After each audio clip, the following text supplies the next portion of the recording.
Okay, so welcome back this morning. We're very pleased. The first speaker is Claire Poisson from JSU and Ecole Polytechnique, and she will speak about unramified cohomology and integral hodgepodges. Thank you. So I thank the organizers for inviting me here.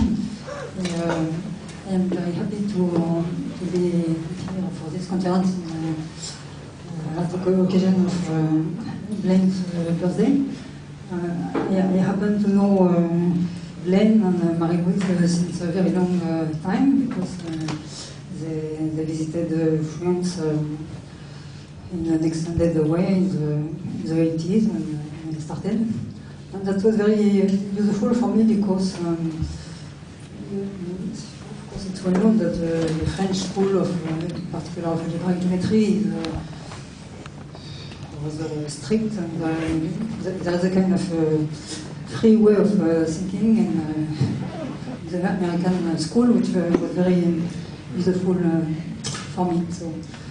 So I think that I benefited from this visit. So I will speak not really on the Hodge conjecture, but on some aspects of it. So I consider smooth projective complex varieties. And then, of course, there is a notion of Hodge classes. I make this distinction between rational Hodge classes and integral Hodge classes because that will be more or less the subject of my talk. So, HDG of X Q. So this is a set of degree. So this is a set of 2K, degree 2K rational cohomology classes, which are of type KK. That is that in the Durham cohomology, you can represent them by a closed form of type KK.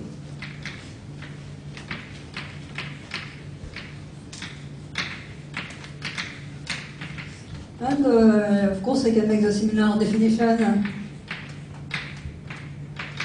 with the integral coefficient. And so, okay.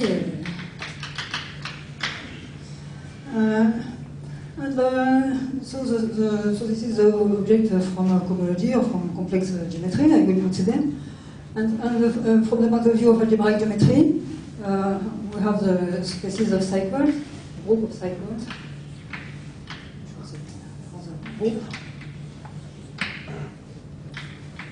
Which have been already introduced by Friedlander, namely decay of X. So maybe I put Q to indicate that the cycles will have a rational coefficient or decay of X. That will be so this is the Q vector space with the basis. The irreducible separatives of X of codimension K. Okay, and then the group of cycles is the same with instead of considering the Q vector space, we consider the group.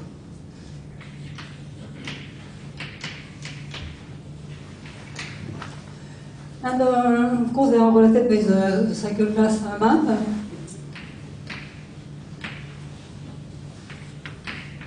So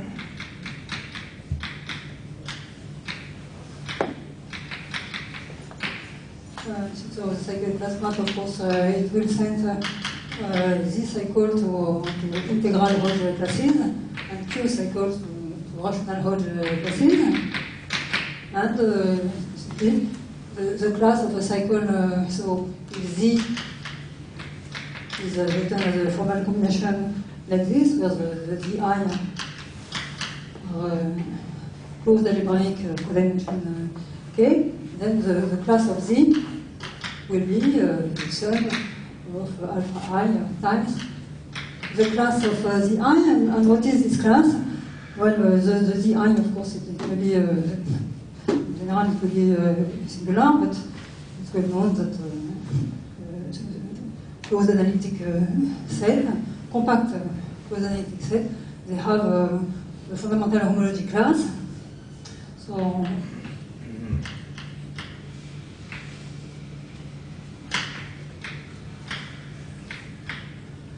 which is of course which is in h.2n minus 2k of x z, where n is the dimension of x, and then you use Poincare duality to identify this group to h2k of x. So that gives you the cycle class, and of course the statement of the Hodge conjecture.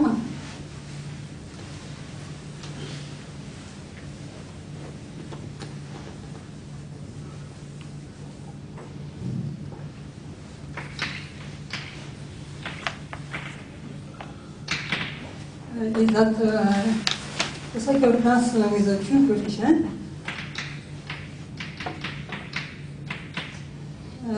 is surjective.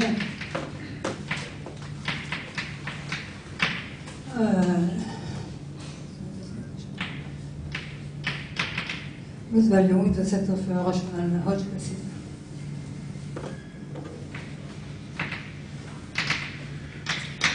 So there are two more specific aspects of this question, and one is the following. I want to mention it because it's related to work of Harvey and Lawson. This is a more specific version of the Hodge conjecture, and it turns out that the second aspect I will discuss, which is the integral version of this conjecture, will have in turn some consequences on this first aspect. So the first one is the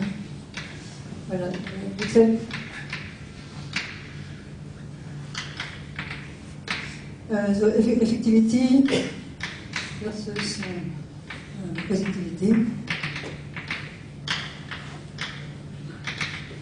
questions. So what do I mean by this?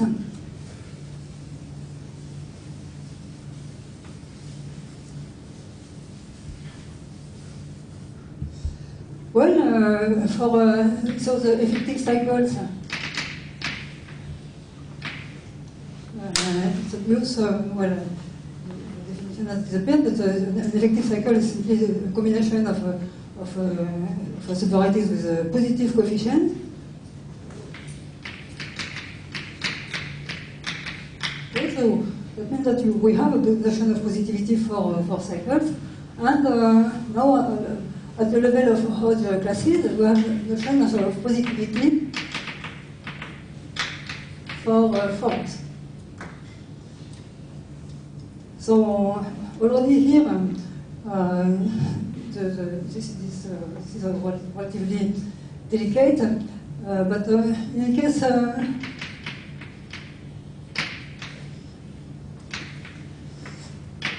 Harvey and Lawson made the following conjecture, which is in some sense a precise form of the Hodge conjecture.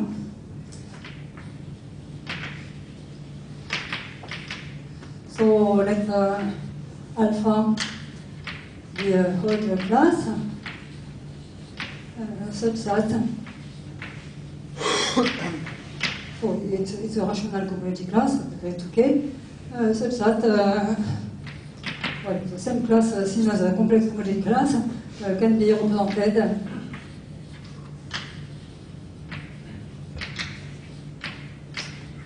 by a strongly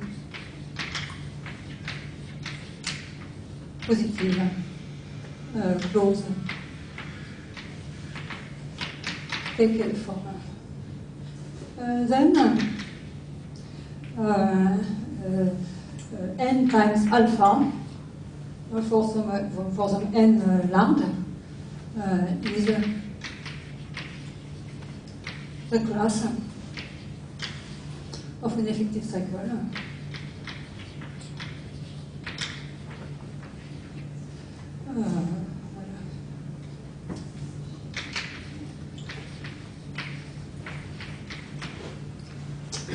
Okay, of course, this implies the Hodge conjecture because there are enough positive classes which come from algebraic geometry to make any class, for example, the difference of two very positive class.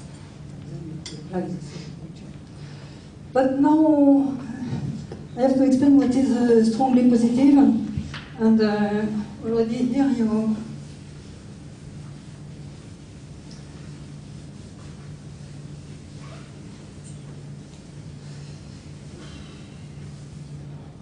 will see that there is a very strong difference between the case where k equals 1, where this is the so-called the divisor case, where everything works very well, and the higher codimensional case. So what is strongly positive?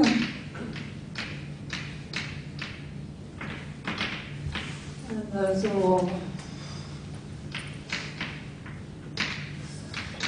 well, if k equals 1, there is no difference.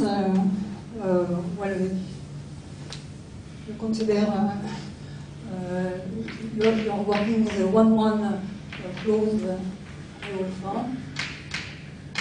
And the 1-1 real form corresponds exactly to the data of Hermitian form, and the positivity of the 1-1 form is exactly related to the positivity of the corresponding Hermitian form. But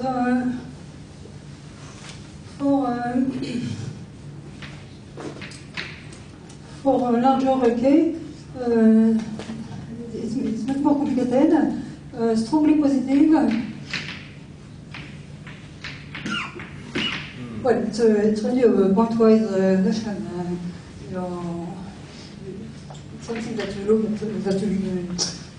it's a notion that is defined by looking at the shape of your form at any point, at the form of the tangent space.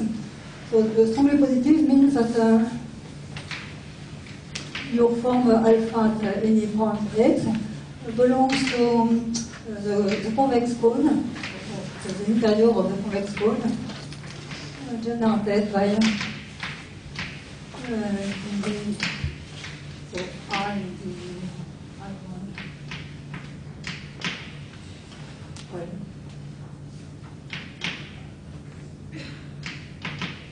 Voyager.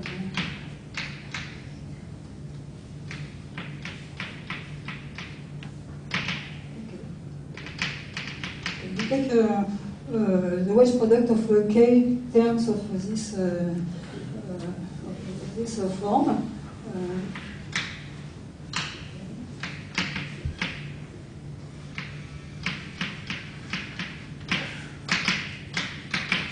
Okay, and so that generates a convex cone, and the positivity at that point, strong positivity, will be to be in the interior of that convex cone. And weakly positive, well, one way to define it is to say that this is a dual notion of that. That is, a weakly positive form has to have a positive intersection with any monomial like this. But in fact, there is another characterization, is that your alpha at any point belongs to the convex cone generated by the eta bar. So here there is a coefficient that I always forget, at I to the k, and then there is a sign where eta is this form. Well,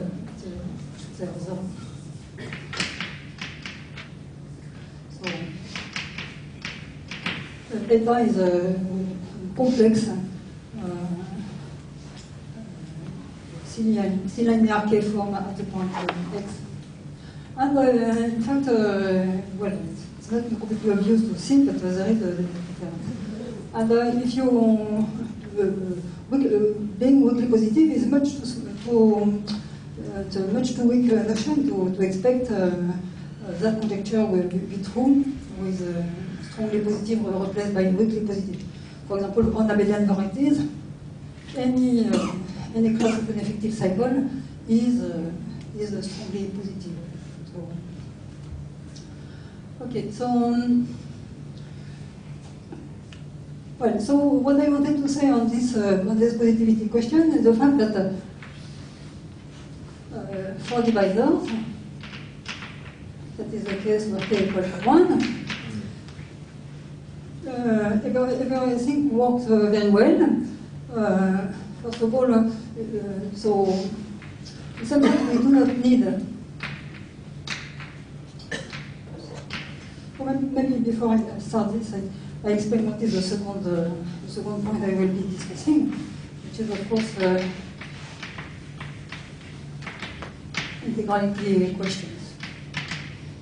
Namely, of course, what would happen if you, instead of Q coefficients, I look at Q coefficients. So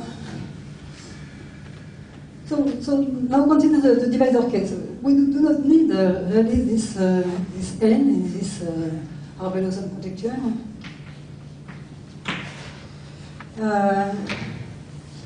And furthermore, we have a kind of effective, constructive version of that statement, in the sense that the result is that for any say this integral Hodge class, which is say alpha, such that alpha C is a class of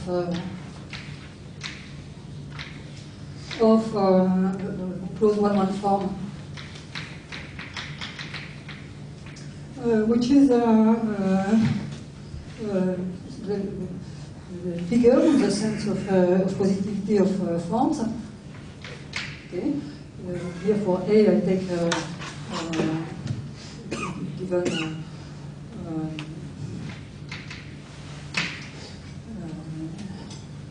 given a positive one-one form. Then alpha is the class of an effective direct divisor. And this comes from elementary algebraic geometry, not completely elementary. But the point is that we have the Kudeyev vanishing. So that guarantees that if the class the form alpha C is positive enough, then you will have a vanishing for the corresponding divisor. And okay, and then because you have the vanishing, you can apply now the Riemann-Roch formula, and in the Riemann-Roch formula, there will be only H0. So in that case, the Riemann-Roch formula, which is a purely homological formula, will give you the H0 of the divisor, and it will allow to decide whether the divisor is effective or not. Now, essentially, what I am going to explain is that all of these beautiful statements, they don't come wrong in the case of higher potential.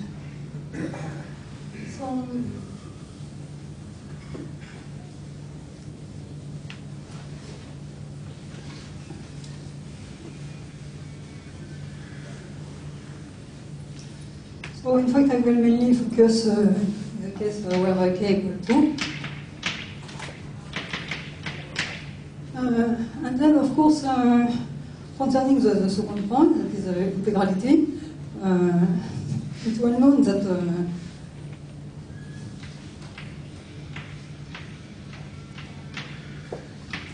Hodge conjecture does not hold with z coefficient. And when I say well known, I mean that it is already known to Attia and Heertepoor.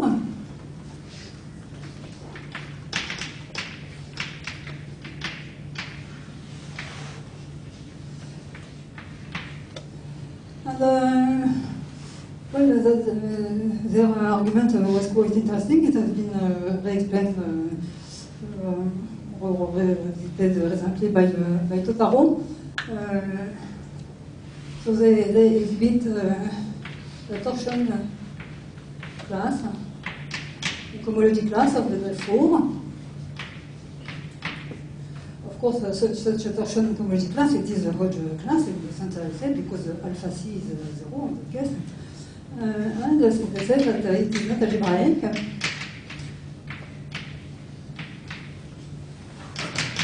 In the sense that it does not belong to the image of the cycle class map with the coefficient. And well, the argument is rather hard to follow, but more recently, in the 90s, 94 or 95, Totaro explained more or less what they were doing by saying that this is related to the complex cobordism ring of X. So this is a torsion class of a certain X, which is the quotient of a complete intersection in some projective space. And so the complex cobordism ring of X is something which has nothing to do with the complex structure of X. It's completely topological, and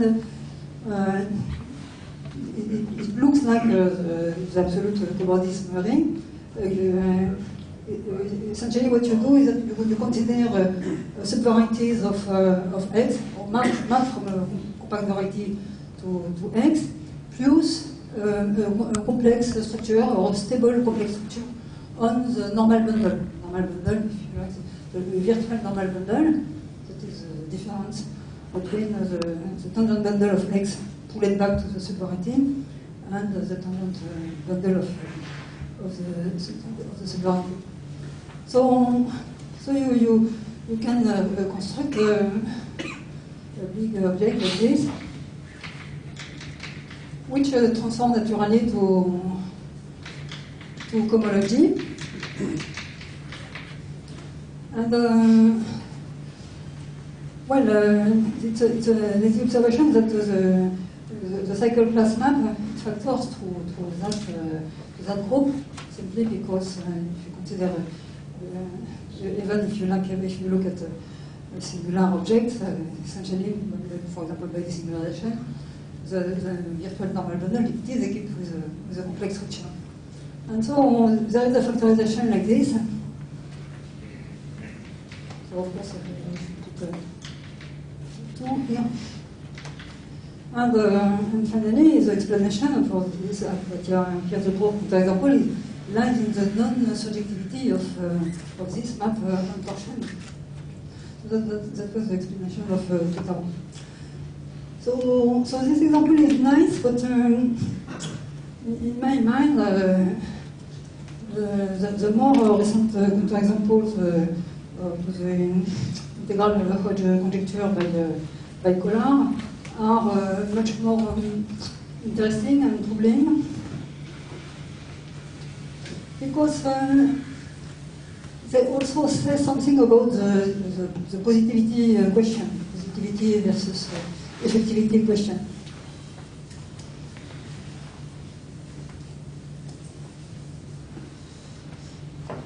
So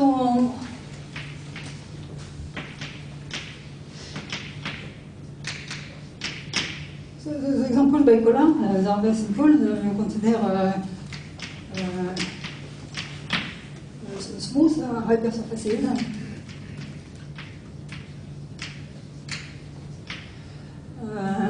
And then, of course, their cohomology is very well understood by Lefschetz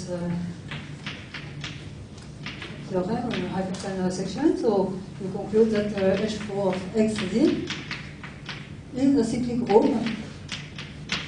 Well, and the class alpha here, it is determined by the condition is that it has degree 1 with respect to the hyperplane section.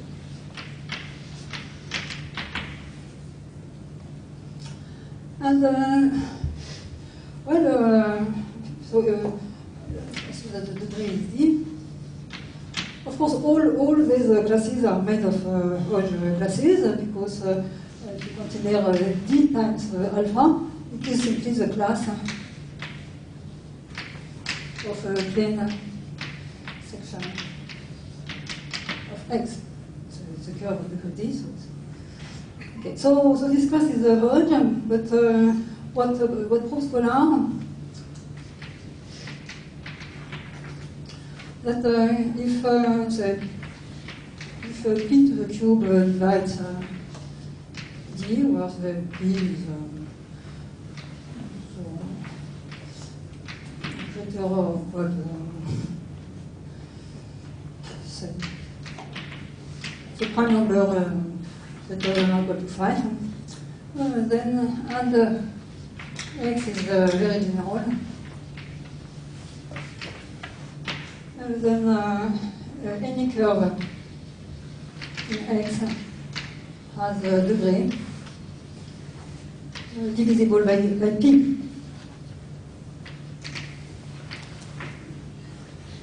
And of course that means that the class alpha is not algebraic because that means that any one cycle in that X has degree divisible by P. So at best, the class P alpha will be algebraic.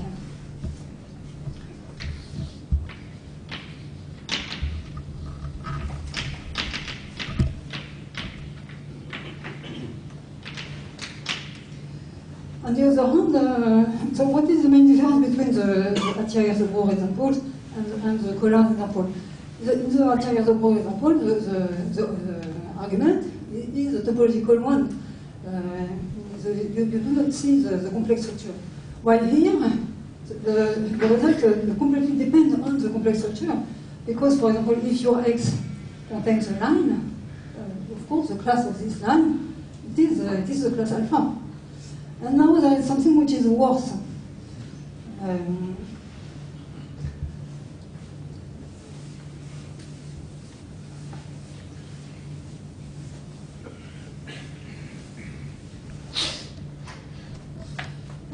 So still on this example, there is a bar, which is due to myself. It's really not very hard to prove. Well, here I said X is very general, and very, very general in modulus. So the parameter space for the hyperspaces, it's an Zariski open set in the space of all polynomial, the greedy polynomial, homogeneous polynomial on 5 variables. And the very general means that I take my defining equation to be outside a countable union of proper closed algebraic subset. And now the lemma is the fact that in the parameter space for X, those parameters T for which the class alpha T is algebraic on XT. This set so there are lines for the usual topology.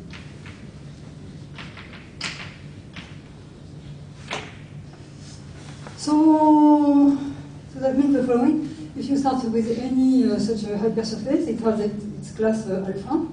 By a small perturbation of the complex structure, the class alpha, the same class which you transport in parallel way, it becomes algebraic. But you cannot go to the limit. You know by Collatz result that the class alpha itself is not algebraic. And the only way this is possible is that when the class is algebraic, of course, that means you can write it as the class of a certain cycle, which is the difference of positive part and negative part. But because you cannot go to the limit, that says that you have no bound on this positive part and negative part. And that says that maybe the Harvey-Lawson conjecture is true, but there is no, like the divisor case, there is no effective way of stating this. Even if you know that the class is algebraic, you cannot say, if I make it sufficiently positive by some way which is bounded by some constant, etc., it will become effective. That is definitely not true, because in that case, you see that you have no control on the positive part of the circle. So I wanted to insist on this polar example precisely because of this conclusion it had on the effectivity of circles. Just one short question. You said that your results right over there, you said are dense in the what type of topology? Right over there. I'm just looking. Usual topology, I mean classical topology. I mean, the parameter space is. Thank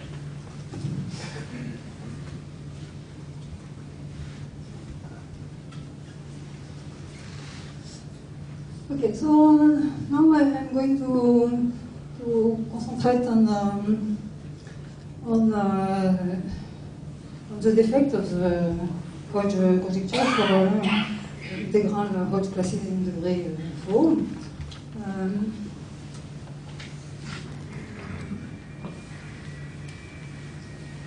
And first of all, I want to explain why it is particularly interesting to consider this case for algebraic geometry. So we denote by Z2I of X the space of Hodge classes, integral Hodge classes of the degree 2I, represented by the image of the cycle class.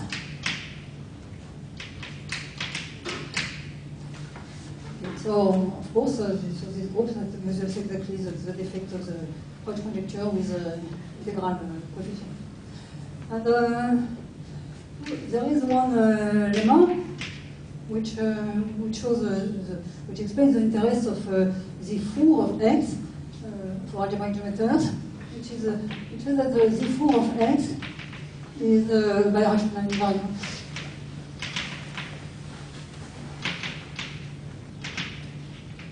Of X, which means that if you consider two birationally equivalent most projective varieties, so birationally equivalent means that here you use the resolution of similarities to get to the y values of successive overlap of X, and here you make your meromorphic map here into a true morphism, and the birational equivalent means that so this is the degree 1, the thing by successive words, and this one has degree 1. Okay, so then saying that this is a birational invariant of S, we say that in this situation, I have an isomorphism which is in fact canonical.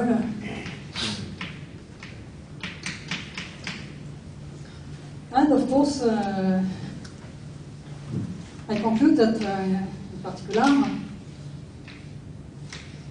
the 4 of X is 0 if X is a rational variety. So rational means that that X is birationally equivalent to projective space.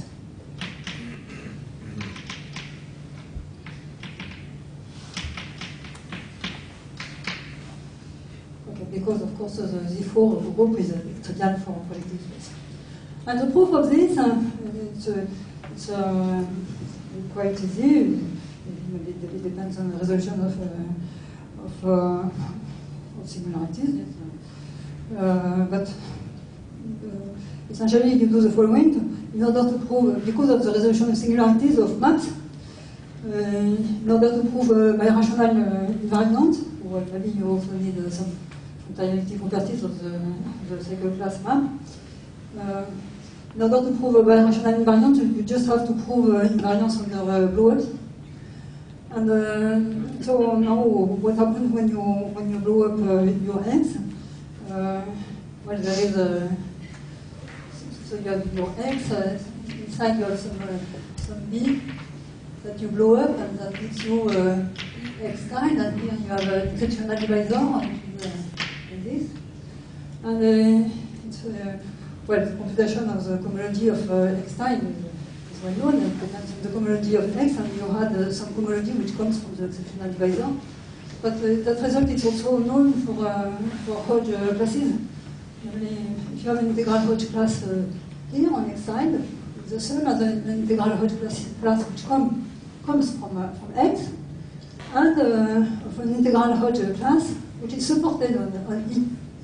But the point is that here I am in degree 4, so those which are supported on E, they are of degree at most 2, they are of degree 2. It's a divisor. But for degree 2 integral Hodge classes, the Hodge conjecture is known. This is the Lefebvre's 1-1 theorem.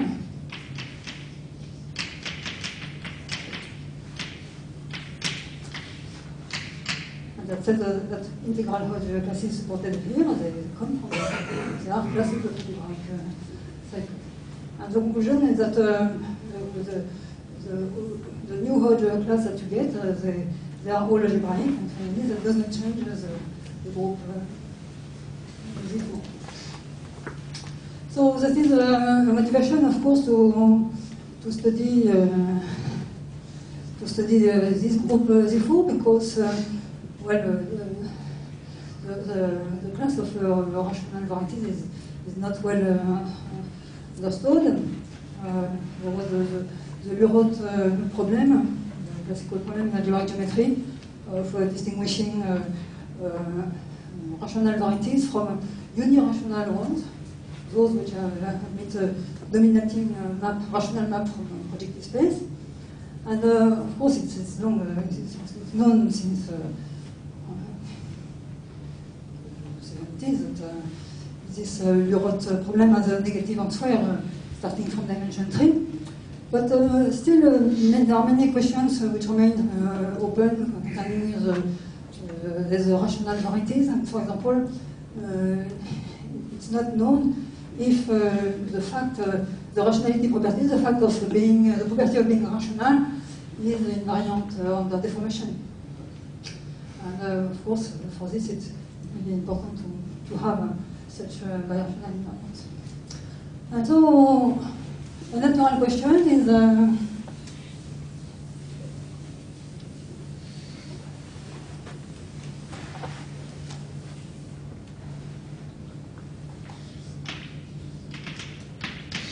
so is the group Z4 interesting?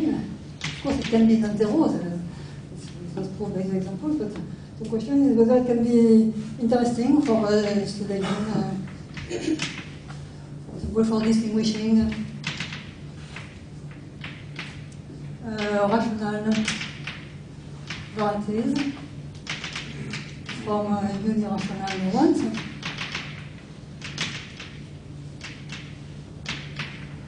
Of course, this is a Lurot problem.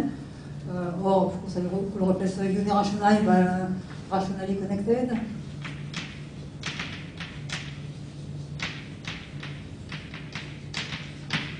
So it's a class of algebraic varieties produced by Collard-Mori. And that question is not completely obvious because in dimension 3, I prove that the question has a negative answer. For the result of a few years ago, something like this. I prove that if X is so smooth projective threshold,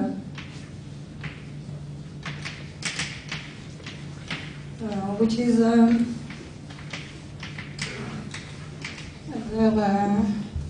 Calabi-Yau or Unirold.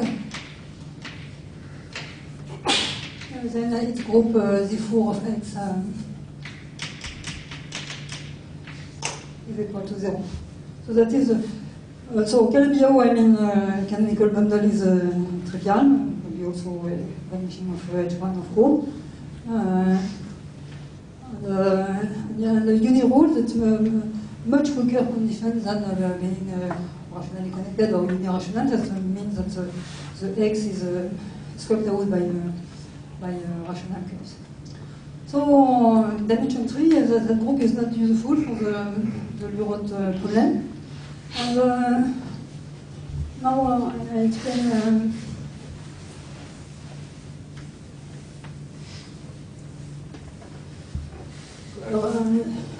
The result.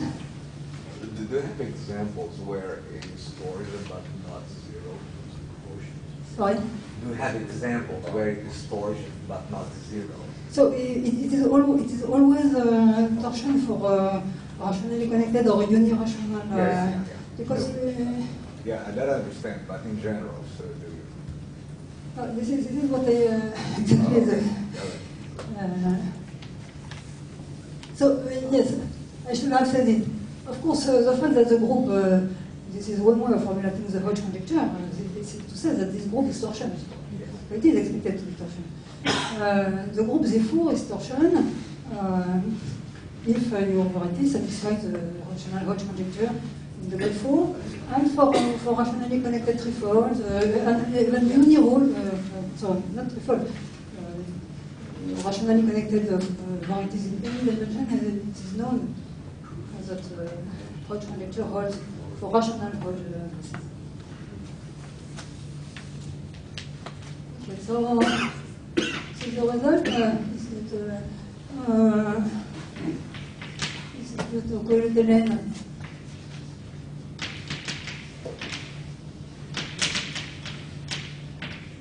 maybe I should add also earlier work by Collet-Hélène and Van Buren. And it says that starting from a dimension 6, there exists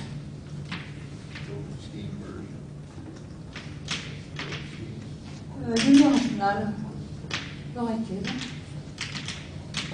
with D4 of X different from them. So I mentioned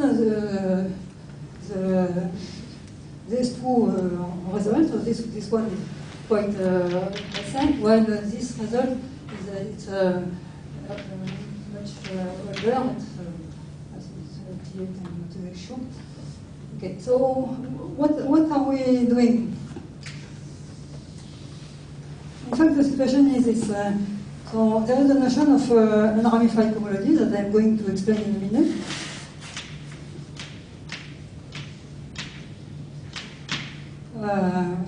And in fact, the intersync coefficient, torsion coefficient, and the intersync degree is Donizetri. So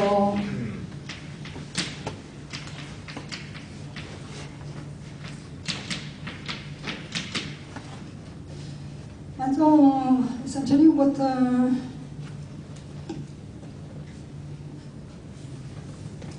Collet-Hélène and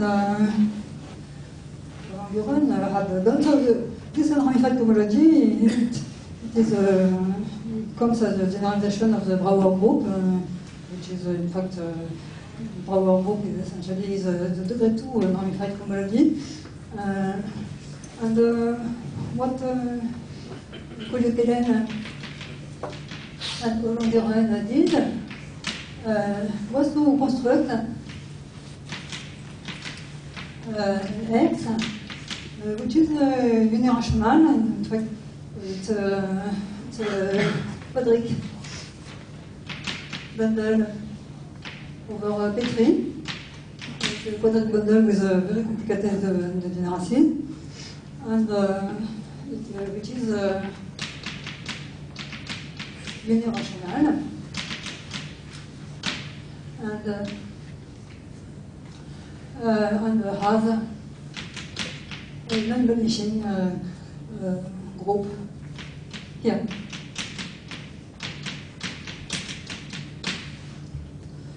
And what we did with Colonel is the following result.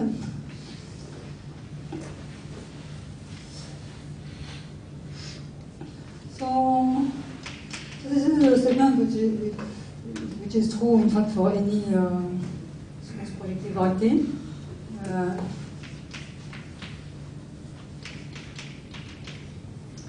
So I consider a smooth projective complex variety. Then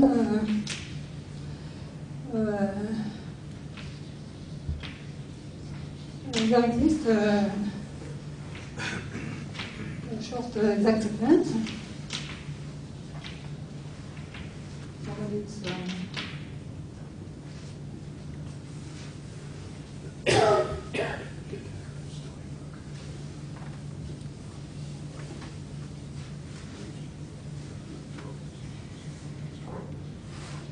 so here I put the unramified homology of X with the coefficient in Z transform Q over Z. At the middle there is the unramified homology of X with coefficient in Q over Z. And at the end, what I get is the percent part of Z4 of X.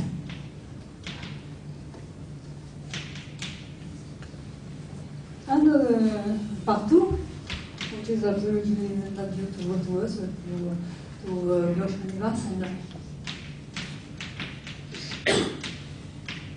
a much earlier paper, it is. They say that if X is rationally connected and say unirational.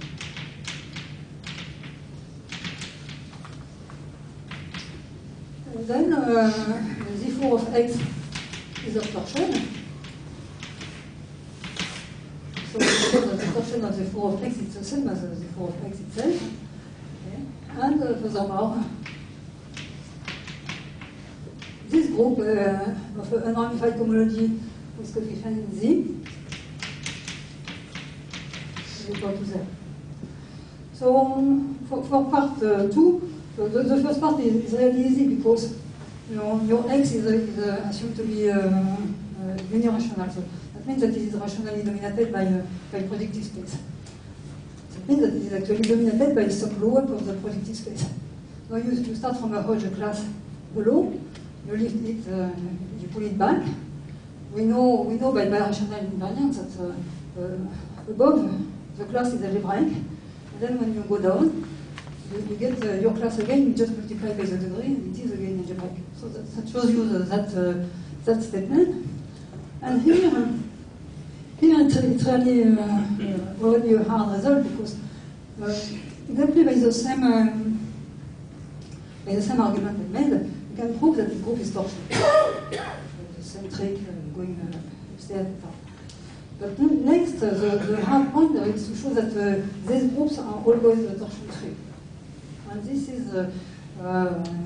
is very deep because this uses algebraic theory and the Merkuriev-Suslin theorem. Okay, so in any case, the conclusion is that if X is unirational, we get an isomorphism between this unramified homology group and Z4 X. And finally, the question that I have asked is answered. I can get the non-triviality here from the non-triviality of this. So what I have to do is to explain what is the unramified homology.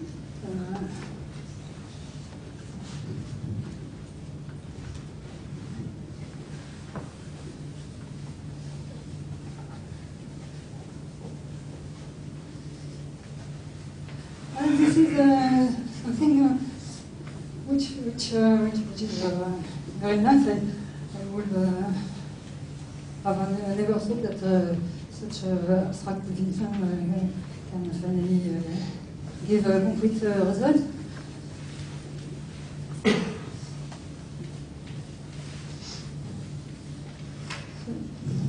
So the origin essentially goes back to some work of Bloch and August.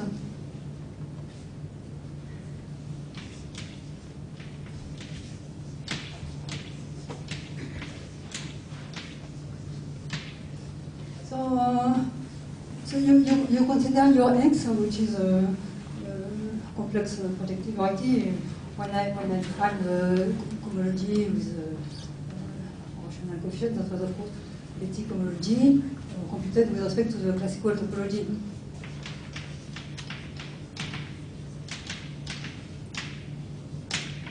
Of course, of the corresponding complex manifold. But again, as Fernando explained, you also can consider the same X equipped with the Zariski topology. The Zariski topology, it is very nice, but the open sets are much too big. They have the property, which is due, of course, due to analytic continuation, that any two non-empty Zariski open sets, they intersect, and it follows very formally that if you consider cohomology of X with constant coefficient, it's always 0. So,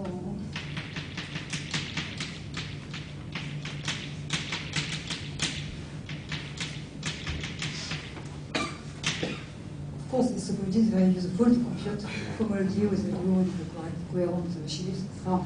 But for topological problems, it is bad. But in any case, here it's X equipped with the classical topology, and you have the obvious map, the identity map. So the identity map on point from between these two topological spaces. Simply because of the Zariski open set, it is also open for the classical topology. And essentially, so the Bloch-Rogers theory, it's a study of the low-res spectral sequence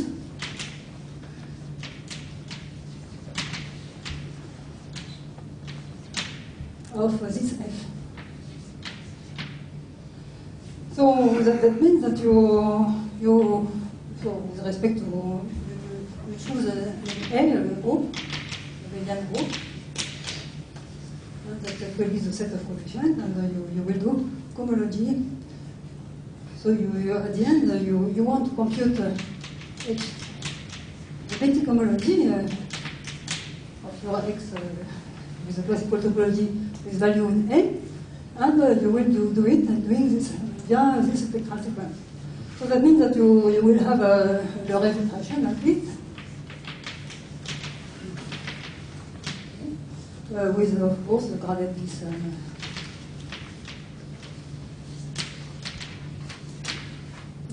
A infinite PQ, the A infinite PQ being deduced from the A2 PQ, so there's the A2 PQ of this Lorenz spectral sequence. So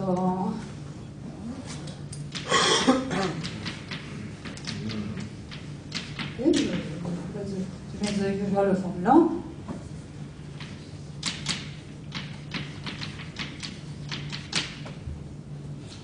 Of course, you need to know the different charts. Usually, we don't know them, so it's not very important.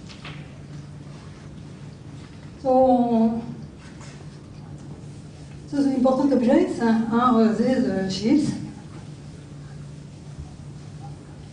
which are sheaves on X equipped with the Zariski topology, H2 of A.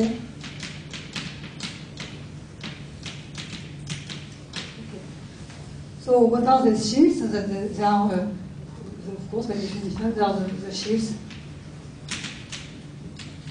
associated to the pre-sheaf, which do Zariski open set in X.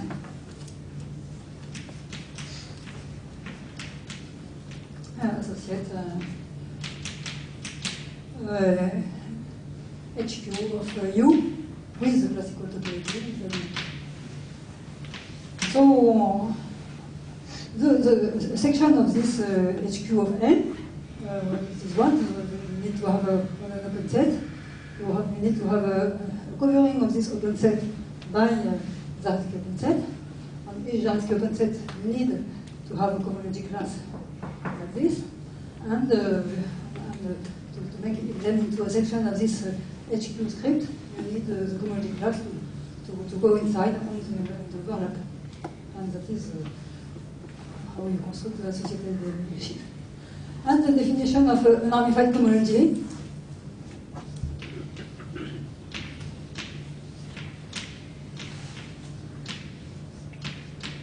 Of X with value A.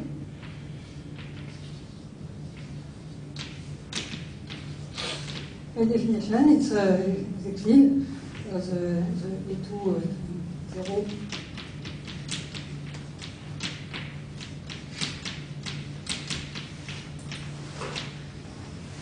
This is the A2 0 Q term of this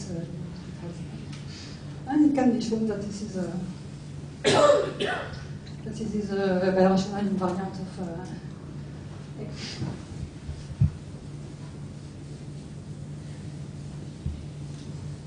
So I have to finish, but I would like to say that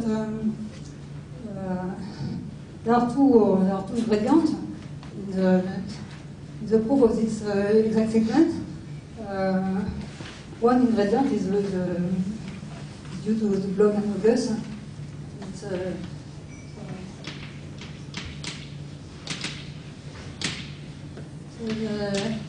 so-called block modulus resolution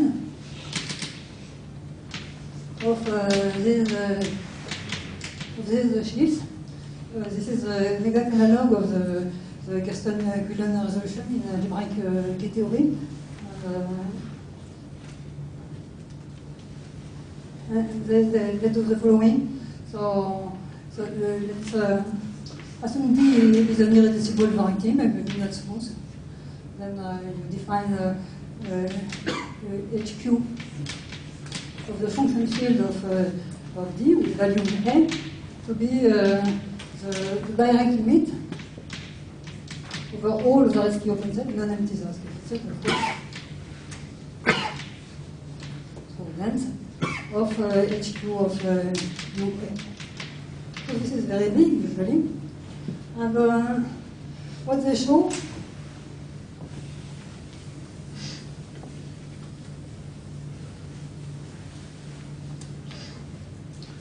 so the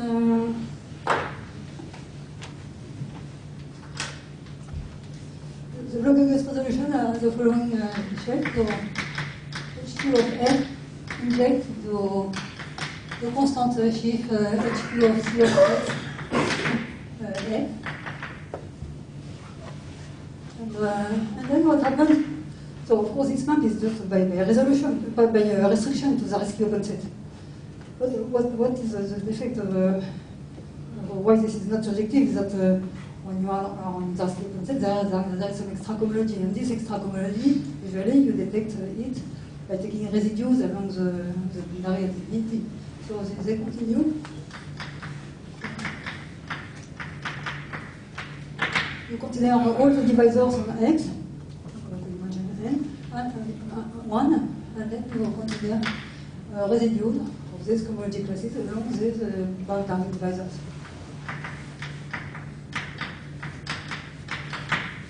Okay. And then you continue, so it turns out that you get a complex.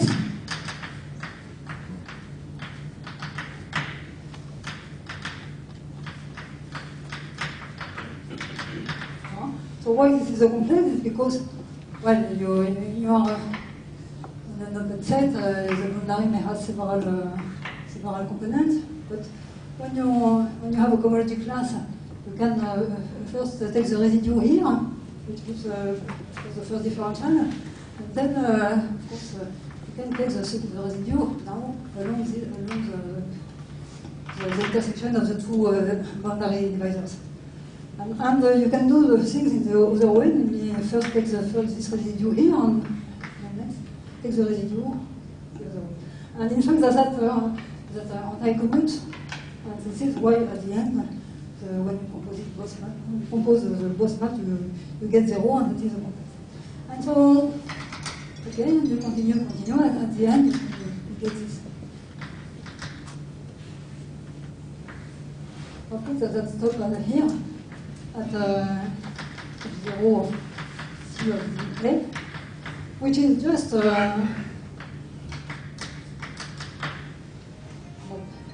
this is not an this is just a copy of A supported on each D of covalent junction. So I should stop now, but what are the so there are many consequences which can be which have been deduced from this resolution. For example, this sheaf has a resolution of length Q. So you see that if you do the Lorenz-Micral treatment, you find that A2, PQ are 0 for P greater than Q, for example. This is vanishing. Another important point, of course, that this resolution it is acyclic in the Zariski topology because all terms here they are made of constant sheaves supported on algebraic guarantees, and they are considered in the Zariski topology. So this is an acyclic resolution. And that means that when you compute the A2PQ term, you just have to take global flexion here. And in particular, that gives you a very nice formula for the space of which is called the Bloch-Huggins formula for essentially the cycle, the group of cycles. What you get from this is that by looking at the end here, global section of this. It's nothing but the group ZK of X. So the Q of X. So with coefficient X. So this is a question. Well, the modulo certain equivalence relation which comes from the differential here. It is a group HQ of X with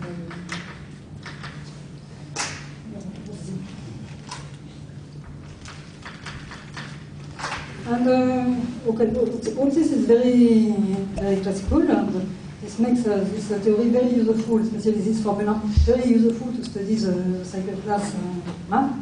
And the last ingredient, it's the Voevodsky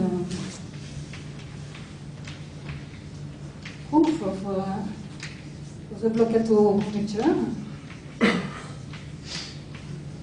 So it's something in Galois homology of fields and the Milwaukee theory, and but it turns out that because of this resolution, you can conclude from this that the following statement, which is semi-topological. So this is the sheaves HQ of Z have no Z torsion. A result which I find rather spectacular. It means, very concretely, that means that if you have a torsion cohomology class on complex algebraic variety, it vanishes on the small Zariski open sets. And how to prove this in the topology, I don't know. It's a consequence of how the result in algebraic kits. Right.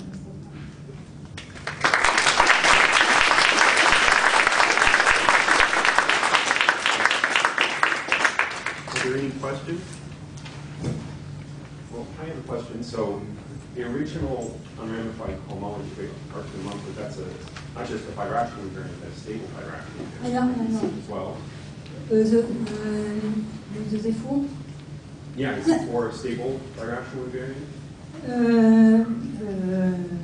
Let's see. Yes. Exactly by the same argument I gave. It's because it is stable under a technical product by with projective space. Are there any other questions? questions? What would not be? Let's think Professor Foucault.